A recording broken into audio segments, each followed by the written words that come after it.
Very warm welcome to everyone, and this is the first of 4 Saturdays on the 4 Dharmas of Gampopa. So I'm very happy to teach this, and it's lovely to have you here. And we are launching ourselves. So as we might see today, if I follow my own schedule, then when one is making karma, which we'll be doing together, then the mind driving the karma, which we normally call motivation, which is a perfect word, motive means motive force, driving force. So if this was a karma, it would be petrol driven or battery driven or momentum driven because it's going downhill. What drives karma is motivation. But it's not just what drives it, it's also what makes for a big karma. Big doesn't mean centimeters. It means something big enough to come back in a future life and affect you. And then bigger than that means not just affect you, but really, if it's positive karma, really, really help you. So we always start by, let's start by relaxing and being happy that we have Dharma. And that Dharma is in our lives. Dharma is forever. I say it all the time, but it's true. Everything else comes and goes. Everyone else comes and goes, as indeed do we. We come and go. Goodness knows what will be next time round. But just now, we're in a world of impermanence, except for our Buddha nature and the Dharma, which opens up and awakens that Buddha nature. This is forever. This is forever. Dharma is your friend from now on until you are Buddha. That's wonderful. So feeling very, very happy about that, then we turn our hearts in love and care to all our endless fellow beings. Unimaginable, uncountable, so different in their lives. And in particular, we turn our loving hearts to those who figure in this life. They're very, very important in our karma and in our psychology. And working with them is very much part of our Dharma. So our parents, our siblings, our children, and then those who figured very strongly, whether they've harmed us, whether they've helped us, they're certainly part of our karma. And, they'll be back when we'll be back in another life. And who knows what will be, dogs, cats, you just can't tell. But we'll meet up again. We probably won't recognize or recognize each other or remember this life. But if they figure strongly in this life, they'll be back. So we include them, and we include them in a way which makes our side of whatever meeting we'll have in the future, our side will be brilliant. We can help them as we can help all beings, but all beings is too much. It's an idea. Real people, we know them, we've been with them, we've felt them. They're real for us, and they live inside us. So we are very much practicing, meditating, learning to benefit those very real ones. So with that in mind, let's do some prayers. Sonje chodon saji chonam la jancho badon dane chapsunje dagi jinso jipe sanamje rola penchera sonje dropara sho da dan semjen tamche lochoso drawara jinje laptu sol chalam du drawara jinje laptu sol lam tropa salwara jinje laptu sol Trulpaya Shisu Chawara Jinjilap to Sol. Leata Shame Shamawati Shamita Shachum. Om Kurim Arazite Karota Keore Zejo Wati Oloyani Bishuda. Nimale Malapanaye Kukure Kaka Grase Grasana Muki Paramuki Amuki Shametani Sawa Graha Bandanane Nigriheta Sawa Para Prawadina Vimukta Marabasha Sawa Pita Buddha Mudra Anut Katita Sava Mare Butsarita Parishute Bigan Santu Sava Mara Kamane.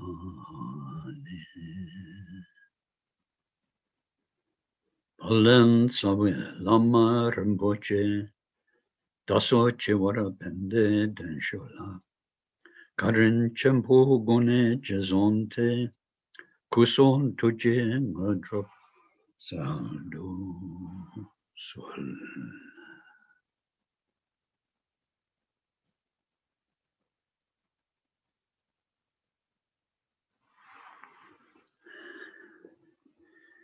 Well,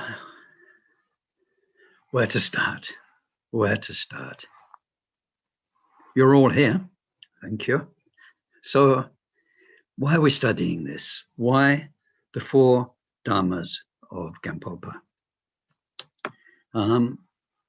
Many reasons, especially in the light of I know many of you, most of you have been with our previous courses where we've looked at in general, the path to liberation, its 5 stages. We've seen something about the Kaiju lineage in the Vajradhara prayer and so on. We've been through a lot of stuff. So now, why the 4 dharmas of Gampopa? Well, one reason, very simple, is that on the Kagyu menu of teachings, it's a very popular item, and it's one that we need to digest, master at one point or another. But more than that, it is very relevant to us. It's relevant because who are we? We're not Tibetans. We didn't grow up in a Tibetan culture or in a Buddhist culture, most of us. So we've come from whatever background, mindsets we've come from. And somehow, through the power of karma, we've joined into Tibetan Buddhism. And there it is in all of its complexity with the teachings and the practices and so on.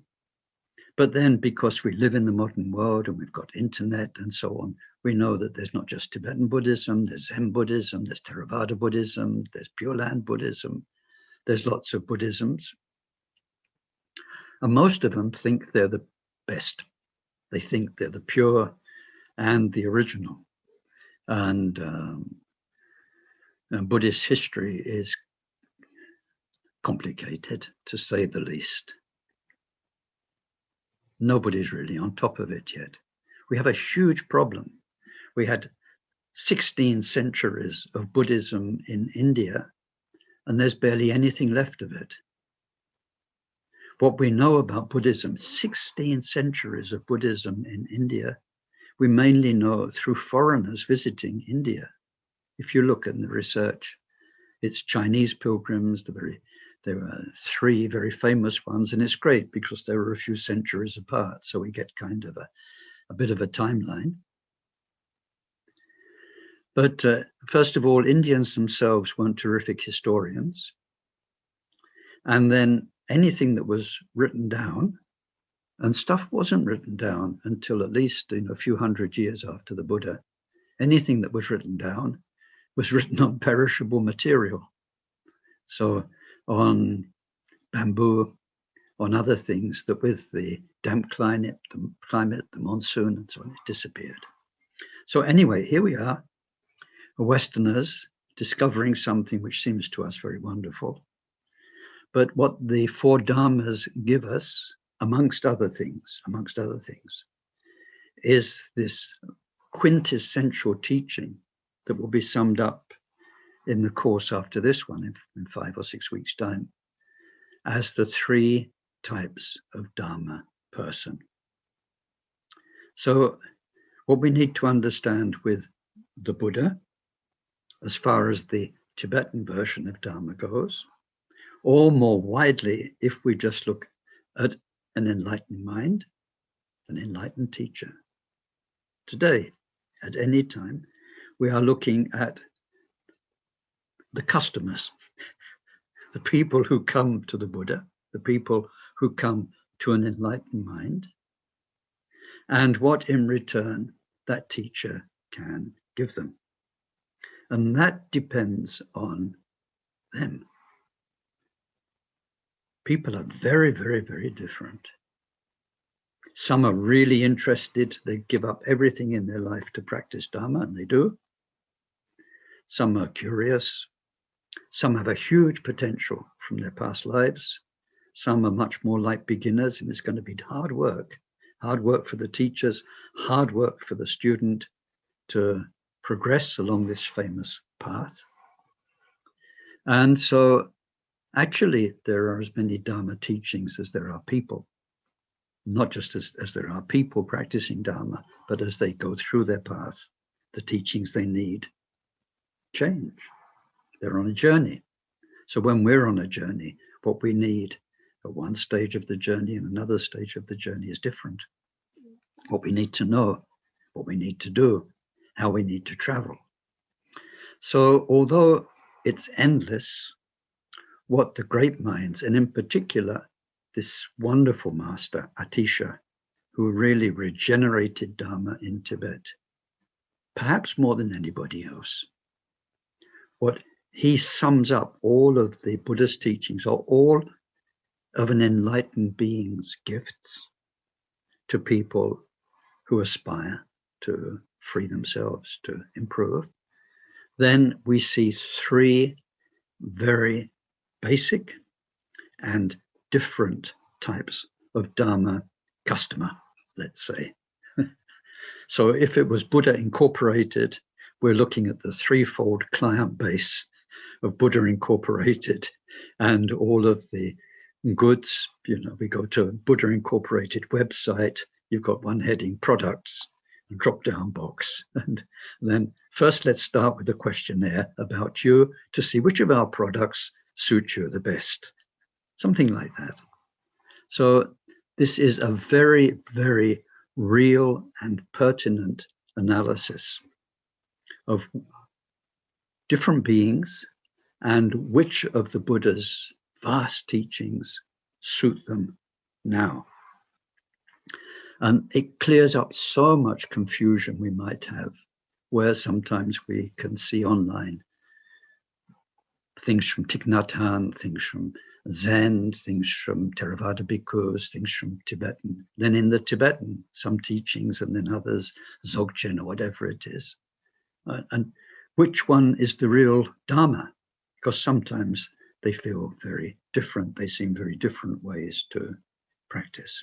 So that's the why we are studying this.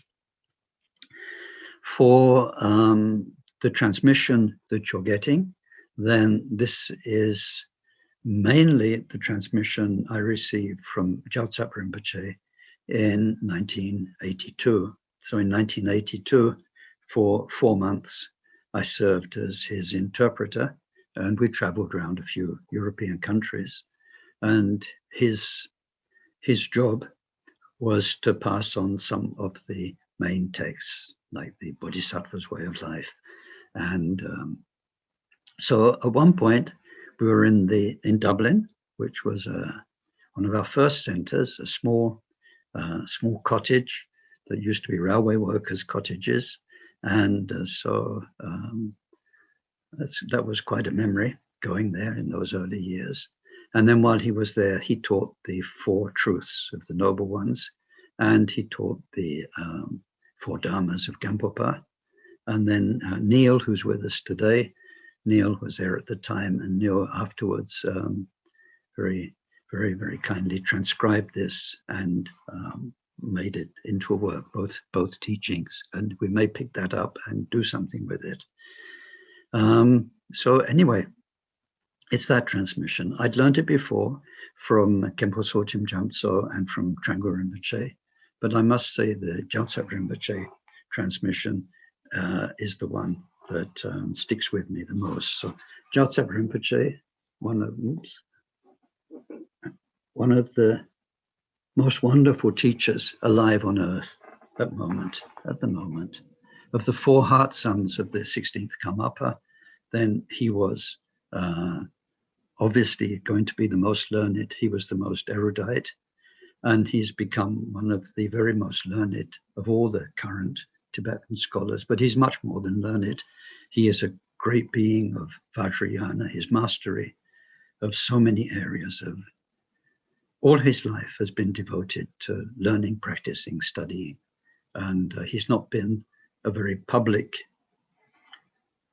highly traveled Tibetan Rinpoche, but he is a most amazing, enlightened being. So I'm very pleased to share what he transmitted in Dublin. As I mentioned earlier, when we were just joining in with the meeting, then the Karmapa taught this text, the current Karmapa, not so long ago, and he's an impossible act to follow. But then it's quite interesting because his recent teachings, which have mainly been primarily to Tibetan scholars, like the recent teachings to the nuns who are studying, he has put a lot of emphasis on research so that we don't just inherit teachings because Lama so-and-so said so, and Lama so-and-so repeated what he'd heard from Lama so-and-so. The Karmapa is passionate about going back and finding which is the best, which was the original, how did these teachings evolve, which ones can we trust the most. So he's a fabulous researcher. He's done a lot of research.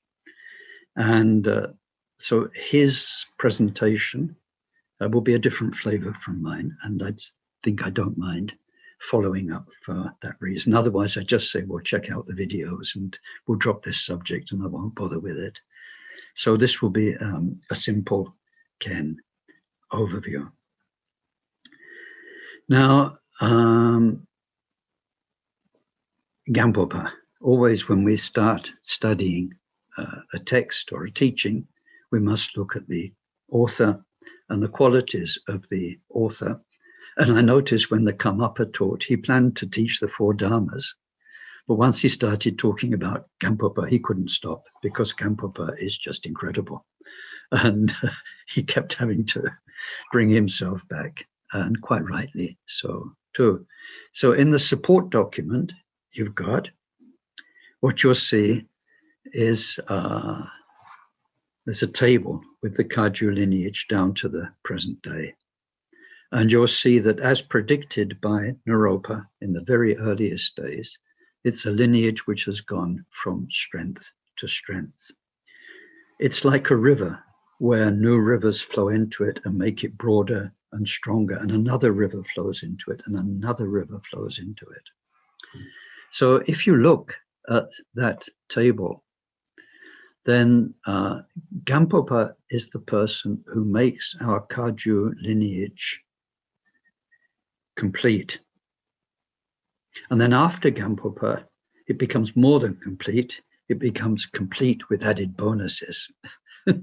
And so what happened is that what Mapa brought to Tibet from India, from Indian Buddhism, were two main lineages. And we looked at those a bit in the Vajradhara prayer course.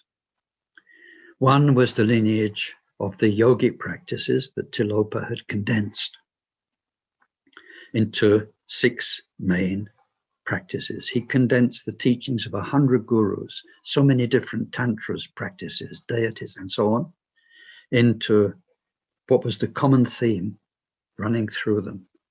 And these are known as the 6 yogas that he taught to Naropa, the 6 yogas that became 6 yogas of Naropa. So this is all about visualization, mantra practices, tuning into those powerful yidams like Chakra Samvara, Vajravarahi, and so on, Hevajra, and so on, that were in Indian tantric or Vajrayana Buddhism, and then the inner work with chakras and channels, and then the deep inner work with mind essence. So all of that is known as the path of skillful means, and Marpa brought that very successfully to Tibet.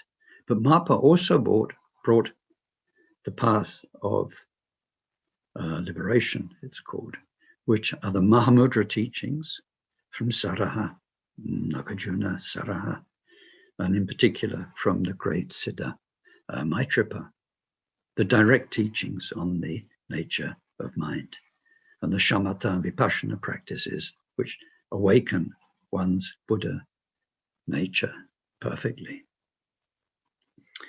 But what Marpa brought were very advanced teachings, the two advanced aspects of Vajrayana, the mind teachings and the yogic practices. And they were given to a very, very small group of people. Small because only a small group of people were really karmically ready to receive and hold, and then afterwards transmit those teachings. So Marpa's disciple Milarepa, who you know about, had as his main disciple Gampopa. And Gampopa, before coming to Milarepa, had spent many years studying and mastering the Kadampa teachings from Atisha. And so he had mastered what we call the Bodhisattva teachings. And on top of that, he was a perfect monk, perfect bhikkhu. So he held the ordination, the monastic part of teachings, and he held the Bodhisattva teachings. And he was a wonderful meditator, because already by the time he met Milarepa, he could stay in meditation absorption for 2 or more weeks. Not just stay in meditation. For us, it's hard enough to stay in meditation for 3 hours if we have a 3-hour session. It's very rare that anybody gets true absorption where you are completely gone. Totally, one-pointedly absorbed, nothing else happens for a while. So he could stay one-pointedly absorbed for 1 week, 2 weeks, or more. So he was a very, very accomplished teacher. And then he met Milarepa, who was his guru, who brought him to full awakening. So his story is incredible.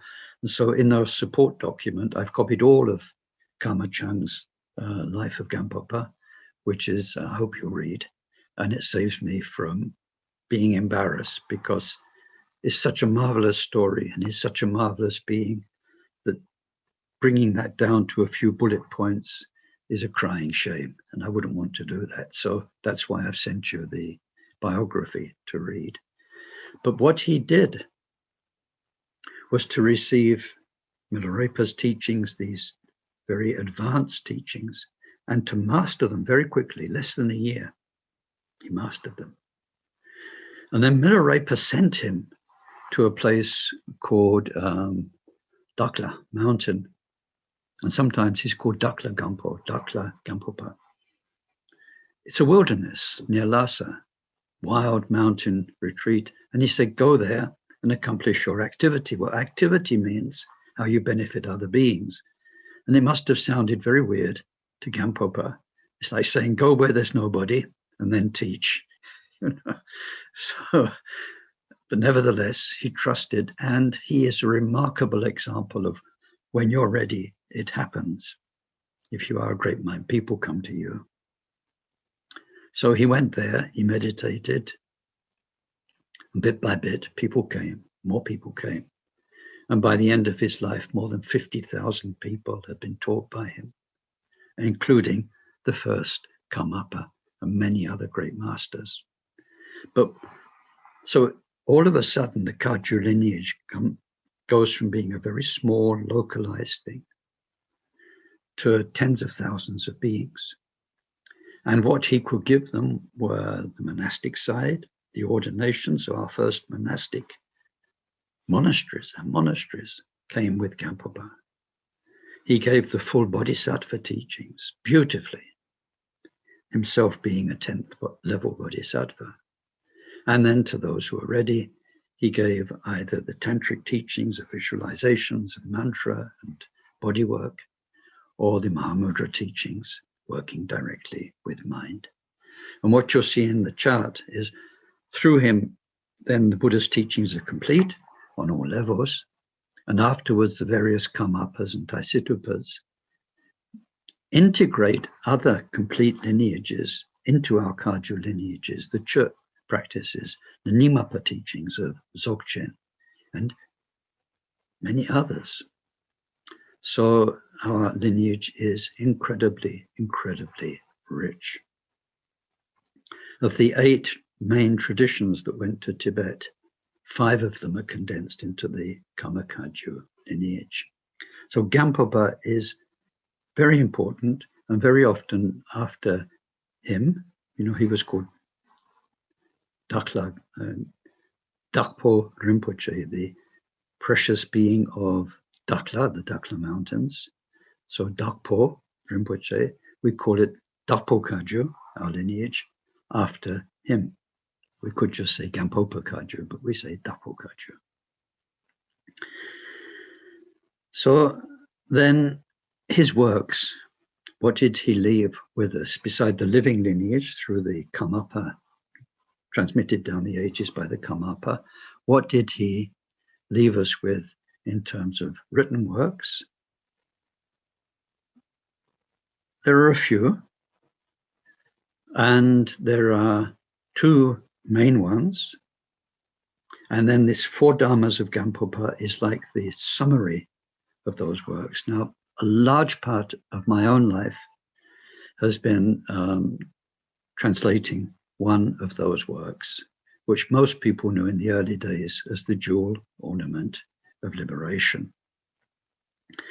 And why was this? It's because when Karmapa, 16th Karmapa came in 1977, before he came, Akon Rinpoche asked the 16th Karmapa to come to Europe. And the 16th Karmapa said, yes, I will come. But it's too soon. People aren't ready. They're not ready for me, which was very, very true. And so he said, what I'll do is I'll send Kalu Rinpoche, and he will prepare people. And so he sent this amazing teacher, Kalu Rinpoche, who gave refuge, who gave bodhisattva vow, who gave many empowerments, who set people onto the path of Mundro, the foundation practices for Mahamudra, in a very, very active way. So we had the pleasure of his visits and starting our Mundro under him. And then because of that ground, and in 1975, and in particular in 1977, the 16th Karmapa came. And at that point, he instructed Katia and myself. He said that there are 3 main texts in our Kagyu tradition, and you should translate them into English. Each tradition, like Sakyapa or Gelugpa, has its main reference texts. And so a lot of my life has been involved with that. And the main Dharma textbook is from Gampopa. And sorry, that's my clock. So it's from Gampopa, and it is, well, Dr. Gunther translated it as the jewel ornament of liberation. It's an amazing work. He was a Gestalt therapist, so the whole phrasing is in Gestalt. So what you may be familiar with is the term Dharmakaya, becomes words joined with hyphens, being there as being in itself, and so on. Well, so anyway, it was one of the very first Dharma books, and lots of people were grateful for it because we didn't have anything else. So when it came to making a Samiling translation and a readable translation, let's say, than the first one, which was published in the 1990s, that I did based on Katya's work, is this, Gems of Dharma, Jewels of Freedom. It was published very locally by Findhorn people, so it didn't get a wide distribution.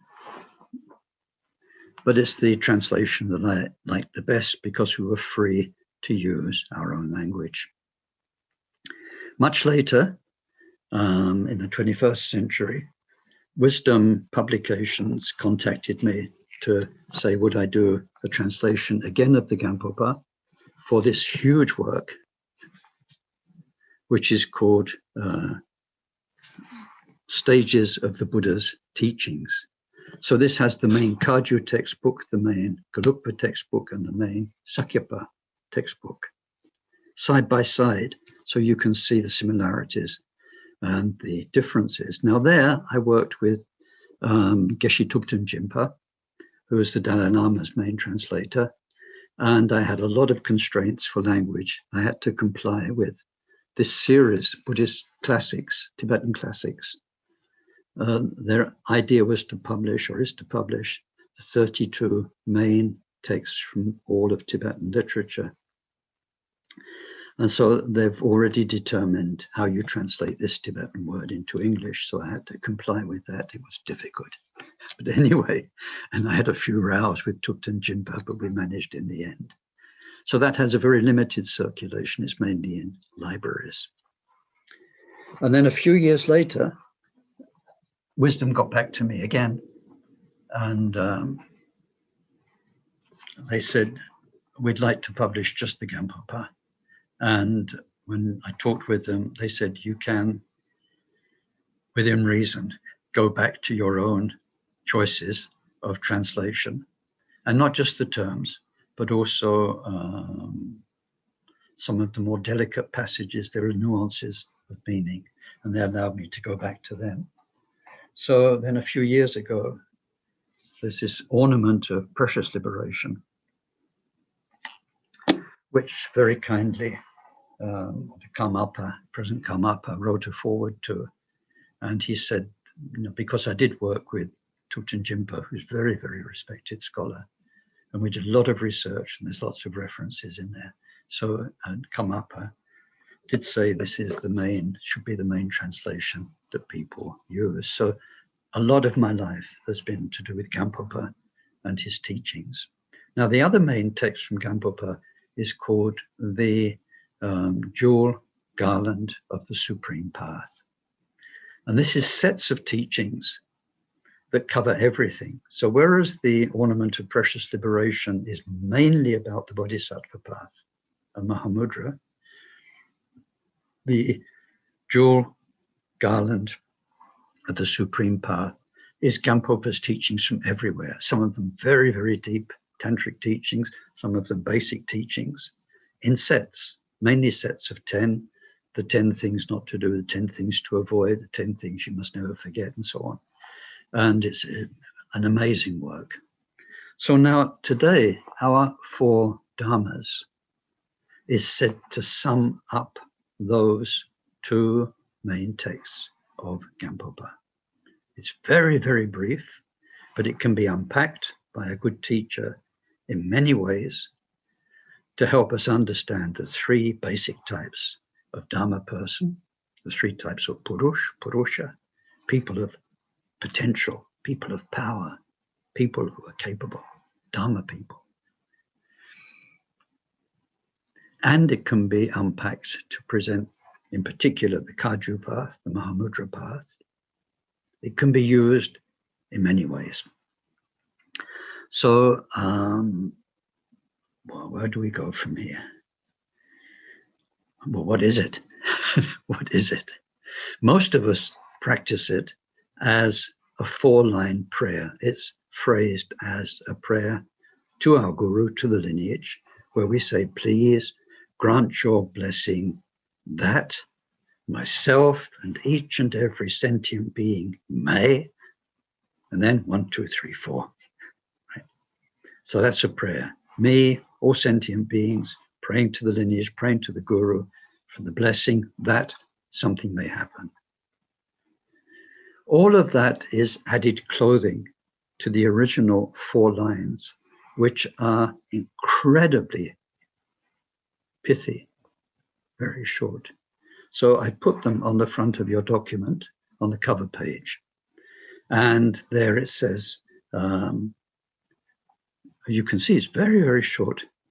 Dharmas become dharma. Dharma becomes a path.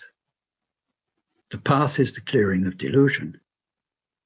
Delusion manifests primordial wisdom. There's 4 or 5 words each line, even 3 words in the first line. So it's very brief. Now, the version I just said, according to Gampopa's research, is the version that Gampopa himself used. Gampopa's disciples modified it a little bit so that it's easier to understand. So instead of saying dharmas become dharma, which is a bit mysterious, it says the mind becomes dharma, the mind turns to dharma. But Gampopa didn't actually say the mind. He says dharmas become dharma.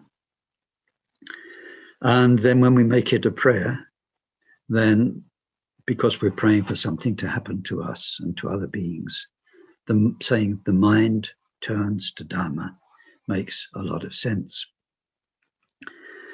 So what we'll do today, first thing, is to look at this very simple meaning before going to the 3 types of Dharma person, the very simple meaning, the natural logic within these 4 lines that applies to all the Buddhist paths.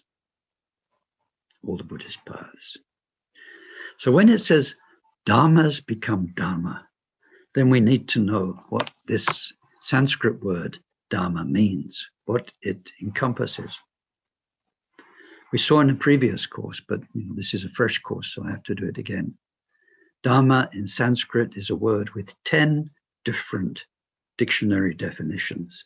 So when they made the Sanskrit Tibetan dictionaries, the first translators in Tibet, they put 10 meanings for Dharma. And the most common meaning is things, stuff, or if you want a posher word, phenomena. It's the word for things. If you want to translate things into Sanskrit, it's Dharma, phenomena.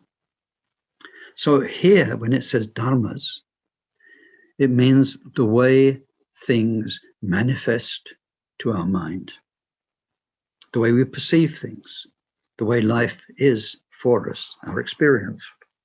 And of course, we're not just camera lenses, microphones going through life, experiencing. We are ongoing. We draw conclusions from life. We try to make sense of life. And then also we inherit our parents, our culture, and humanity's making sense of life through science, through philosophy, through whatever it is.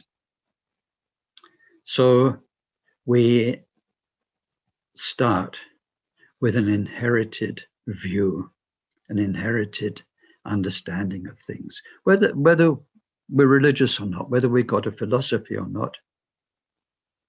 Everyone's got their own philosophy. Everyone's got their own way they understand life.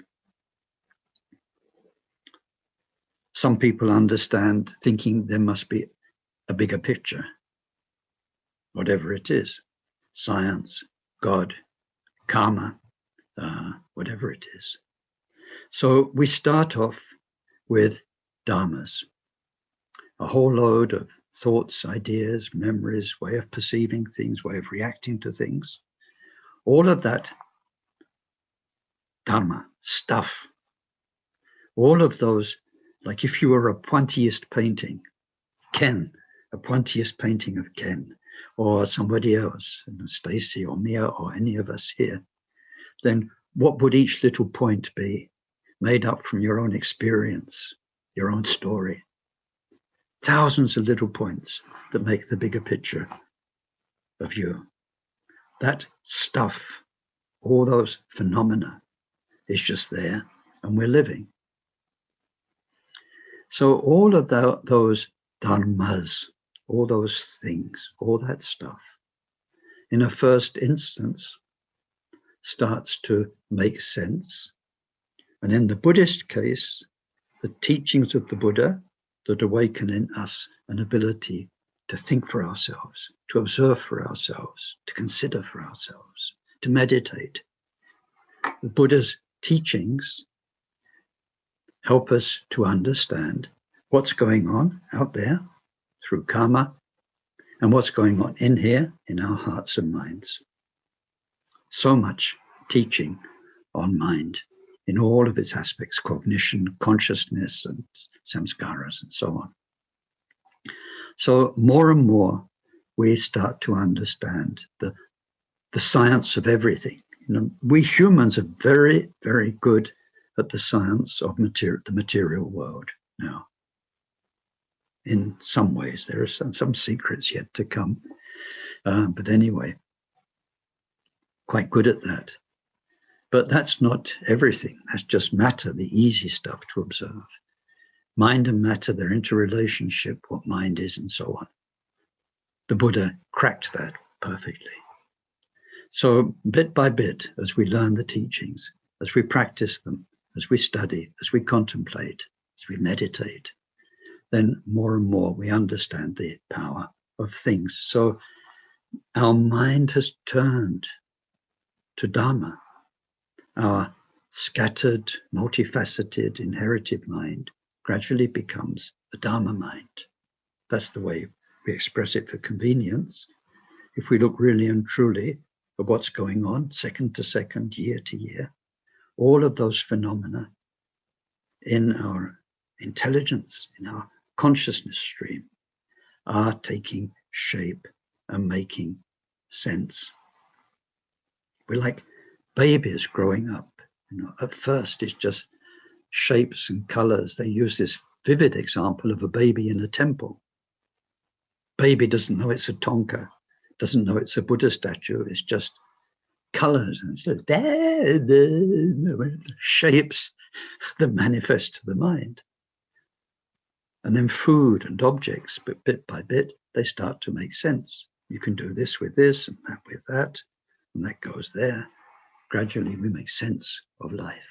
So the Dharma's stuff becomes Dharma.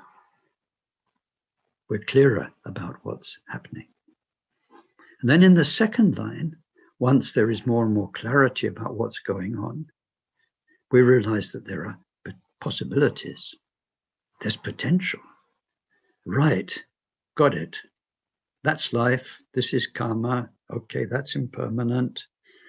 This is my consciousness, or this is my cognitive process. It's all making sense. What can we do with it? What's our potential? Can we get free from the suffering is the main point. Can we suffer less? Can we go in the end to never suffering anymore? Can we help not just ourselves, but our fellow beings? And so as that aspect of the Buddha's teachings, now teacher's teachings, settles in, then the Dharma that's making sense of everything becomes our own journey. It becomes a path of personal liberation, the path of peace.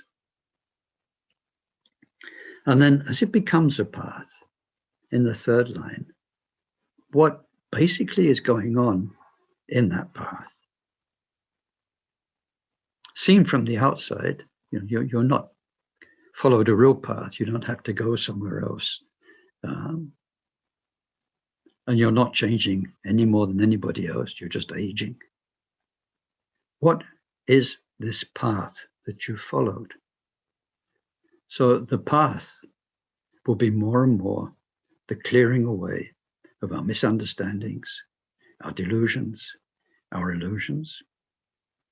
And this word salwa in Tibetan is perfectly appropriate. In English, sometimes us translators have a hard job finding the right word, but clearing works in English, clearing away the delusions so that you become clearer and clearer. An ultimate clarity, transparency, is described in the text as no longer blocked, no longer limited. It's like walls coming down, walls within walls. Then when the mind is totally clear, you're Buddha. So the path we're following is this clearing away of confusion, limitations, and our mind becoming simpler and clearer and clearer. That is the path. And then in the end, what happens? Or not quite in the end, but let's say in the latter parts of this path of delusions being cleared away, what will happen? It says delusions manifest wisdom.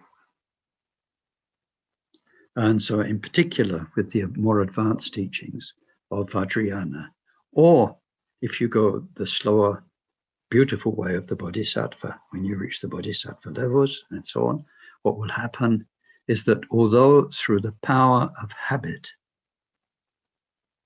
your ancient samsara still sticks up its filthy head, and even though you're such a lovely Dharma person, still in your mind there's lust. It won't get you anymore. You won't follow it up. You'll be lust-free when seen from the outside, but seen from the inside through your meditation practice and mindfulness of mind and so on, you'll know that when desirable objects pop up, then the response inside you is still, oh, I want it. So it's still there. Now, it may only last 2 seconds before you've done your Dharma job and it's turned into some wonderful bodhisattva mentality for all beings. Or the anger, when something is what before made us angry and upset. Still, although it doesn't get you anymore and make a fool of you, nevertheless, those 1, 2, 3, 4, 5 seconds of feeling disturbed, your stomach tightening up or whatever it is, it's there. But immediately when it's there, through the advanced teachings, you know, ha, ha, ha, ha, ha, ha. What is angry? Your mind. And you know through your practice, the nature of this mind is Buddha. That you are intrinsically and always have been good. You are and always have been pure. And because we have some experience of that, this momentary flight of mind into a tight relative, losing its center, becomes the bounce back springboard to Buddha nature. So you actually become grateful when anger or desire or jealousy, or when you're even better at it, stupidity, or you're a bit thick, any of it becomes something that is a doorway to the true nature of your mind. And Akon Rinpoche used to say, thoughts are the beauty of the mind because of this. Sometimes we think thoughts are the enemy or they're a distraction, but when we know how to relate to thoughts, and that becomes a habit, so we don't even need to think. Through the power of meditation practice, it's spontaneous. As our mind gets lost again into a relative pickled moment, boing, it bounces back into the vastness and the blessing of Buddha mind through the lineage. So here we're looking at 4 core steps of a universal process to the mind becoming free. Your stuff becomes an awareness of Dharma. That Dharma turns itself into a path. What we mean by a path, is that bit by bit, your constraints and delusions are being cleared away. And then through that, there will be a whole new relationship to your history, which unfortunately takes a long time to go. So this is the overall meaning of the 4 dharmas. Now, don't turn on your sounds, but please repeat after me the 4 dharmas. Dharmas become dharma. Dharmas become dharma. Dharma becomes a path. Dharma becomes a path. I can see the lips moving. It's great. The path is the clearing of delusion. The path is the clearing of delusion. Delusion manifests primordial wisdom. Delusion manifests primordial wisdom. And then, as a prayer, if you've got a connection with your guru, with the Buddha, with the lineage, for myself and each and every sentient being, grant your blessing that the mind turns to Dharma. The Dharma becomes the path.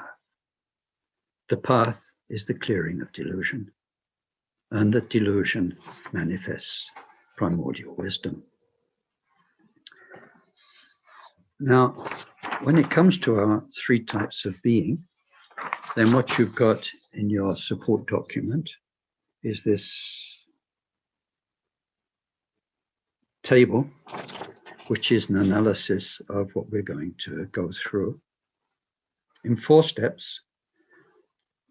Types 1, 2, and 3 of the 3 types. And then number 4, the special application to Mahamudra itself. So first, what are, if we put it simply, our 3 types of Purush? Now,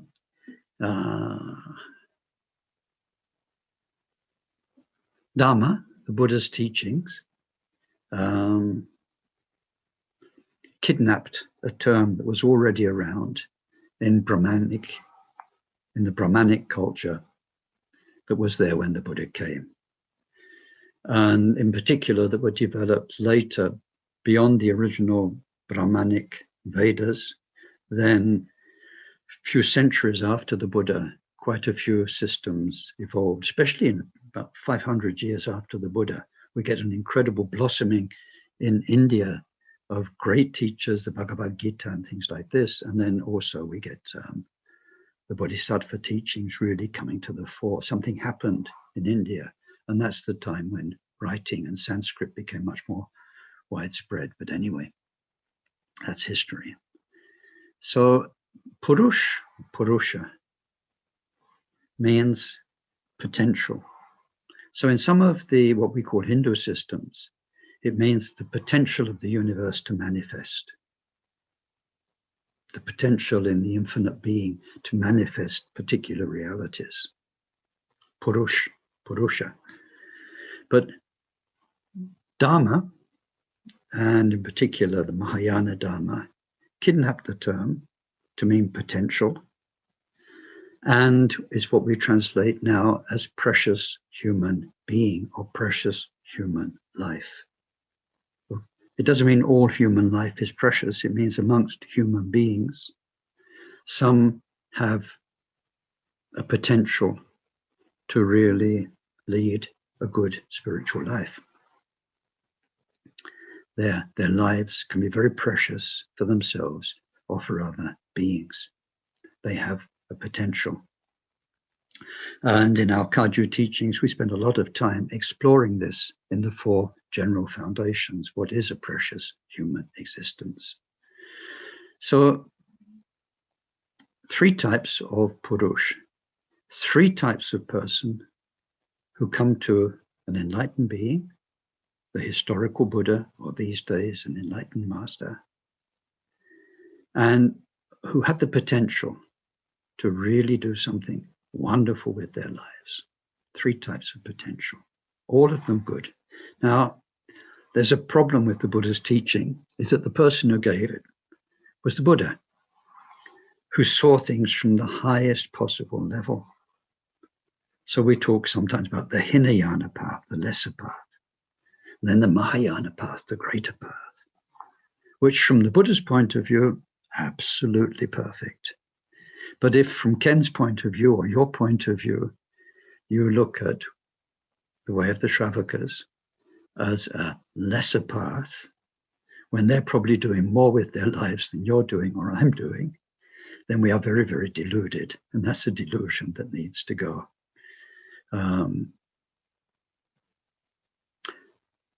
But nevertheless, these 3 are presented, seen from the Buddha's point of view, as 3 types of purush, 3 types of potential, which are known simply as lesser, middling, and best. Or we can say good, better, best. That might be even better. Potential. The first is, we call simply the good lay Buddhist. The second is, let's not use the term Hinayana, let's use the term Shravaka.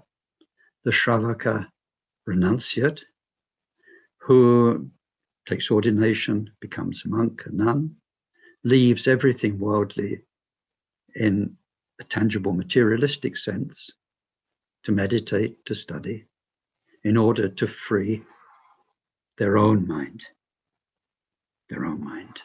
free themselves.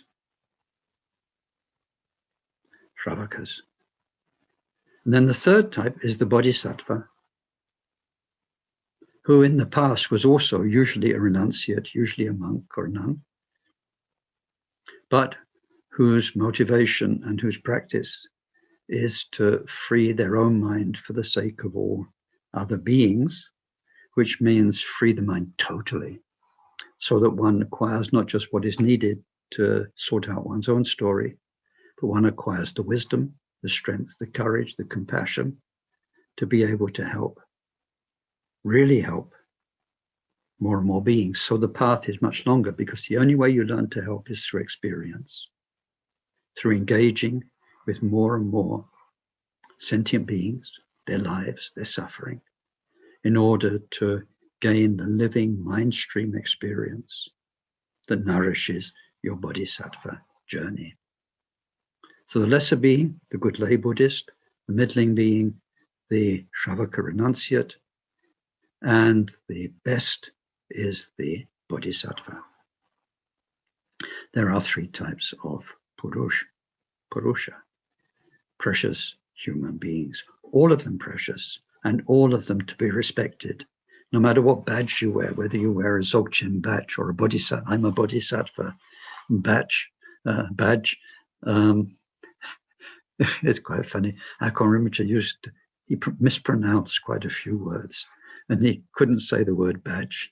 It was always Belge, which if you speak French like I do, means Belgium person, Belge. So whether you're wearing the Belge of Bodhisattva or Dzogchen practitioner or whatever it is, whatever your Belge, then really and truly what's going on, what's your mind like, is often a different story. You may have the mind of a Mahamudra, you may have the badge of a Mahamudra practitioner, but you might not yet have the mind of a good lay practitioner. So we need to respect, deeply, deeply respect each type of precious human being, never to look down on any of them. So the first one, the good human being, let's go a bit Shakespeare with this. To be or not to be. So the good human being still wants very much to be. They are not wanting to leave it all. They're not sick and fed up to the teeth of reincarnation, all those things. They're very involved, engaged with life, with being. And all the aspects that we have in our main verbs in languages. To be, to have, to go, to love. These major verbs are what we get up to. We like going places. We like discovering. We feel we need love. We like to give love. Friendship, companionship. And then having. Having is very important for us. When we lose what we have, we feel diminished. And when we gain stuff or status, then having that role, having that stuff, we feel fuller. So having, and then just being the way we are with people, the way we are with ourselves. And it's a lot of popular psychology about being these days. So those things, not just those, but those ones, are still very, very present. But because the mind is turning to Dharma, because the Dharmas, everything we're made of through our history, is now awakening to the Buddha's teaching, then we want to get it right. And we know the power of karma. And we want to make sure that what we do isn't harming others. We want to make sure that what we do is only making good in the world. We want to make sure that what we do is making good karma for ourselves. So this good human being is exactly that. They're becoming better and better. And so this is our first type of Dharma person that we'll look at a little bit today. Time goes by very quickly. Now, how are we going to analyze? Because the presentation from Gyaltsab Rinpoche is an analysis. How are we going to analyze our three types of Purush, precious human being? We are going to use, if it's not too many numbers, for our three types of precious human being, using the four dharmas of Gampopa, we're going to use a fourfold template, which is something you need to know if you're studying Dharma, especially Kagyu Dharma. The template, the analysis, are these four things: view, meditation, conduct, and result.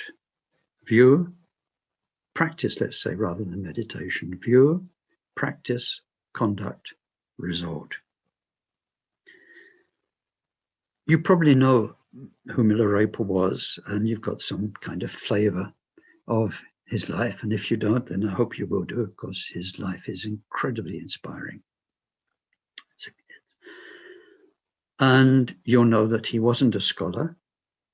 We don't know how much he studied. Some people say he never studied. That's not true.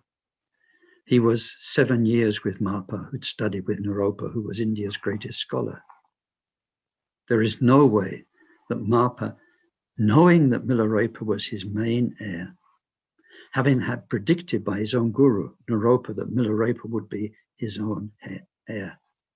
And Naropa told him, not only will this be your main heir, but through him and his lineage, the lineage will go from strength to strength. He said, like the offspring of Garudas or the offspring of snow lions. The children are stronger than the parents, and their children are stronger than them. So he knew so much was invested in Milarepa. And after he'd accepted him and given him the key teachings on the yogas and so on, for 7 years they were together. When we see later on in Milarepa's songs how he responded to scholars who came to him, he obviously had got the whole essence of the teachings without getting lost in endless scholarity. So in Milarepa's songs, we very, very rarely get any of the traditional structured teachings, if you look through them.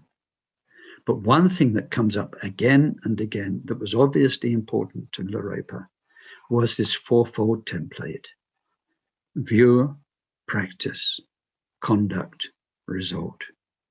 You'll find quite a few songs whereby he presents what he has to say through that. It's so useful.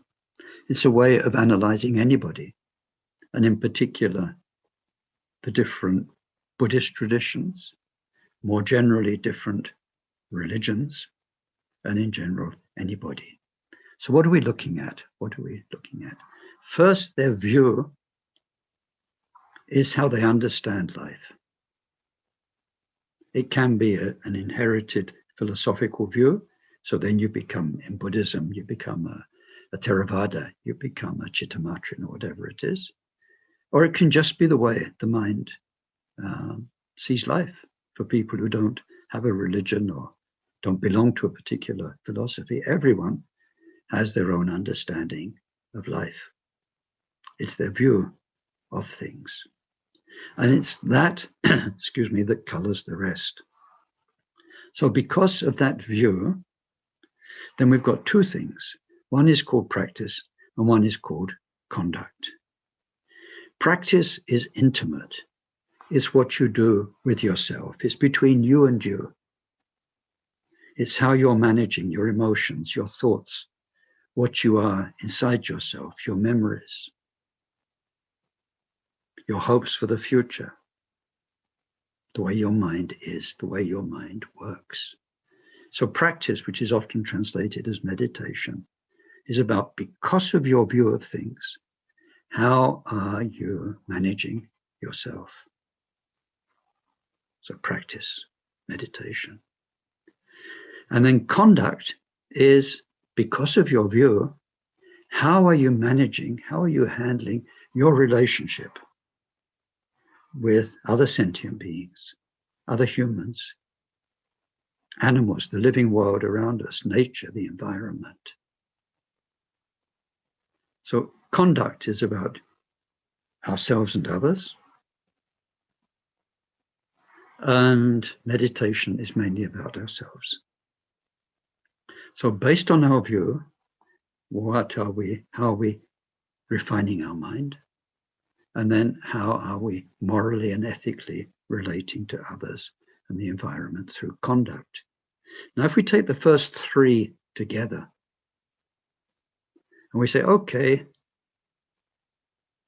person one has this view, and then because of it, they're doing this stuff with their mind in psychology, in therapy, or in meditation. They're doing Theravada meditation, Zen meditation. They're doing this meditation, that meditation. They've got that kind of practice. And then the way they live their life, they're trying to do whatever it is. Live as a monk, live in a hermitage. They're trying to be a bodhisattva in the world, whatever it is. Then if you got those three, view, practice, and conduct, what's the highest possible result? For instance, let's make up, if I can, on the spur of the moment, something utterly stupid. Let's say if your view is that by knocking your knees together 50 times a day, you're going to get awakened, then your practice might be knocking your knees together in private 50 times a day. Your conduct may be trying to persuade other people that they'd be better off knocking their knees together. So then if you're doing those three, what's the ultimate result? Sore knees. But liberation or anything else, forget it. Now, that's a stupid example, but we have to be very careful if we start to applying it to what people believe in the world, because based on what they believe, then they get up to all sorts of things when it comes to deep religious practice. Will they work? Are they capable of bearing fruit? Some fruit, no fruit? And then in the way they believe they should be in the world with each other, is what they're doing capable of actually bringing the results that their view believes? by going to worship a certain god, doing the things people do with shrines, altars, offerings, and all of that, can it actually deliver? Or is it a waste of time? So this number 4, the result, is of course seen from a Buddhist point of view. But given this view, given this practice, given this way of conducting yourself in life, what is the highest possible result? So I think we need to really start with our first type of Purush next week. But let me tell you in brief to introduce it, and you'll see some stuff in your backup literature anyway. For the first type, the good human being, then the main point of their view that they've acquired from Buddhist teachers and from the Buddha is that the basic motor force behind everything that happens, who they are, what's happening around them, is karma. Karma, cause and effect. And that karma, cause and effect necessarily operates within a context of many births, rebirth. So aware, growingly aware of the power of karma, then their main practice is not meditation practice, although they will do that. They'll do that mainly to discover a peaceful mind, a calm mind. But their main practice is to learn more about karma and to learn more about mindfulness so that they can manage their own karma better. And then of all the karmas, the ones that the Buddha is said to have taught most to this first type of precious human being is the karma of generosity. Generosity of giving ourselves more and more to those around us. So generosity is primarily practice. It's a training of the mind away from selfishness and towards awareness of others.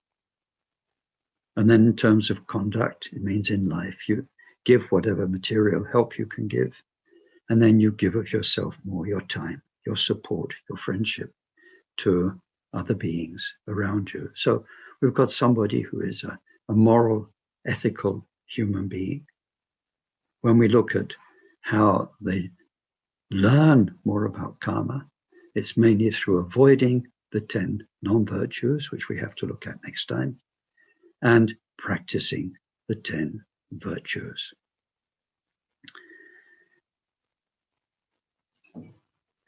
So, just a second, time for a sip of coffee.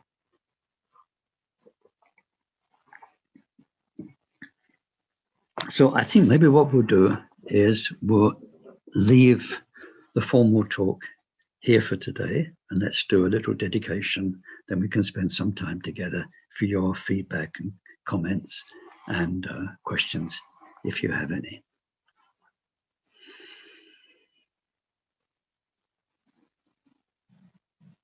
Gewadi nyododa chaja jembo trupjone drowa chikjang malupa de sala parasho janchob semcho rempoche ma jepa nam je jorchi jepa nyampa me padam kongne kondu belwarasho.